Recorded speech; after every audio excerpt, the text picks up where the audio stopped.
বিসমিল্লাহির রহমানির রহিম। আসসালামু আলাইকুম viewers, welcome to my channel Adiba vlogs. আশা করি সবাই ভালো আছেন। আজকে আমি আপনাদের জন্য আরেকটি নতুন রেসিপি নিয়ে এসেছি। আজকে আমি আপনাদেরকে থাই স্যুপ রান্না করে দেখাবো। তো আমার সম্পূর্ণ ভিডিওটি দেখবেন, আশা করি ভিডিওটি আপনাদের কাছে ভালো লাগবে। তো সর্বপ্রথম আমার থাই স্যুপ রান্না করার জন্য যে উপাদানগুলো লাগবে আমি সেগুলোই নিয়ে নিচ্ছি। এখানে আমি নিয়েছি হাফ কাপ মুরগির মাংস, 1/4 কাপ চিংড়ি মাছ, হাফ কাপ মাশরুম, 2টা ডিমের কুসুম, সাদা অংশ ইউজ করা যাবে না, শুধু কুসুমটাই নিতে হবে, half cup tomato sauce, 1/4 cup red chilli sauce, 1/3 cup soya sauce, Thai পাতা, জুলিয়াম করা আদা। এখানে আমি 3 চামচ কর্নফ্লাওয়ারের সাথে 3 চামচ পানি গুলিয়ে নিয়েছি, 1 চা চামচ লেবুর রস, 4টা কাঁচামরিচ, 2 চা চামচ চিনি এবং 1 চামচ লবণ। আর নিতে হবে পরিমাণ মতো পানি। এখানে আমি 4 কাপ পরিমাণ পানি নিয়েছি। এখানে সবগুলো উপাদান একসাথে দিয়ে ভালোভাবে মিশিয়ে নিতে হবে। তাই একে একে আমি সবগুলো উপাদান দিয়ে দিচ্ছি। প্রথমেই দিয়ে দিচ্ছি মুরগির মাংস, চিংড়ি মাছ,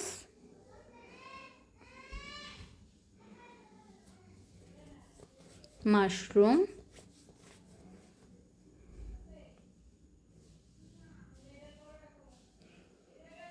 ডিমের কুসুম,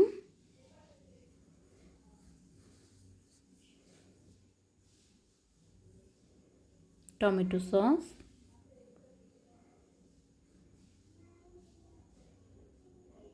red chilli sauce,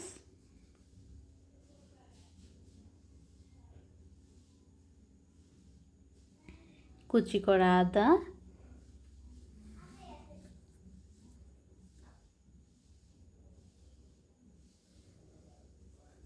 soya sauce,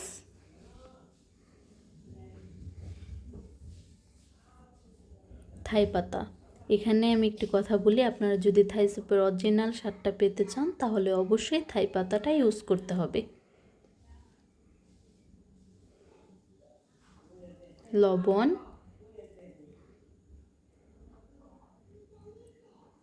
চিনি,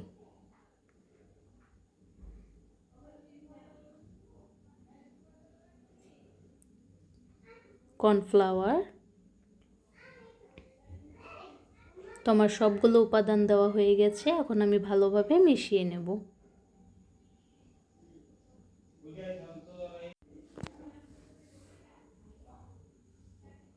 তো সবগুলো উপাদান ভালোভাবে মিশিয়ে নেওয়ার পর দিয়ে দিতে হবে পানি।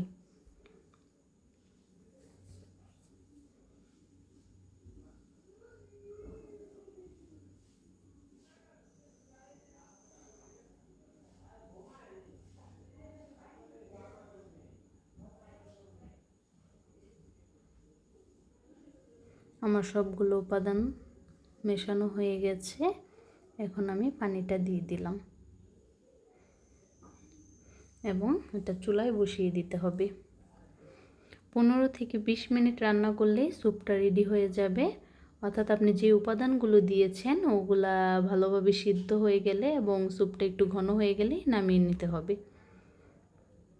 এখানে আমি 4টা কাঁচামরিচ দিয়ে দিয়েছি আর দেব 1 চা চামচ গোলমরিচের গুঁড়া। এবং আপনাদেরকে স্যুপটা ঘন হয়ে গেলে আমি দেখাচ্ছি আমার স্যুপটা কেমন হয়েছে।